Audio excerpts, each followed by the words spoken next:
اپنے اندر کی سوچ کو صاف رکھیں، کیونکہ کشتیاں باہر کے پانی سے نہیں، اندر کے پانی سے ڈوبتی ہیں۔ ہمارے وہ الفاظ بھی تحفہ ہیں جو دوسروں کو آگے بڑھنے کا حوصلہ دیتے ہیں۔ انسان کو کوئی چیز اتنا نہیں بدلتی جتنا اس کے دل پہ گزری ہوئی تکلیفیں اسے بدل دیتی ہیں، اور تکلیفیں بھی وہ جو اس نے تنہا جھیلی ہوں۔ ہر چیز ہمیں ملنے کی نہیں ہوتی، کچھ چیزیں خوبصورت دھوکہ اور بدترین شر بھی ہوتی ہیں۔ اللہ کریم سے کسی چیز کے نہ ملنے پر بدگمان نہیں ہونا چاہیے۔ اگر نیتوں کا اثر چہروں پر نظر آنے لگتا تو معاشرے کا ہر فرد نقاب کرنے پر مجبور ہو جاتا۔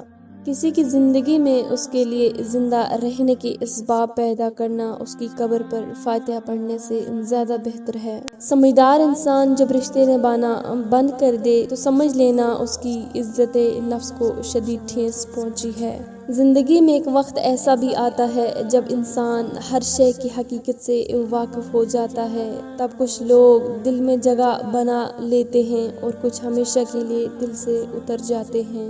رفتہ رفتہ ہر کمی پوری ہو جاتی ہے، جو کمی پوری نہیں ہوتی تو وہ انسان کی ہے۔ انسان کو انسان گنوا دے تو تلاش کے باوجود بھی ڈھونڈ نہیں پاتا۔ بہت سے رشتے ختم ہونے کی ایک وجہ یہ بھی ہوتی ہے کہ ایک صحیح بول نہیں پاتا اور دوسرا صحیح سمجھ نہیں پاتا۔ شکایت کرنے سے خاموش رہنا بہتر ہے۔ جب کسی کو کوئی فرق نہیں پڑتا تو شکایت کیسی؟ تکلیف دینے کے بعد جتائی گئی محبت اور نظر انداز کرنے کے بعد دی گئی اہمیت کوئی معنی نہیں رکھتی۔ عزت کے بغیر دنیا کی کسی محبت کا کوئی وجود نہیں۔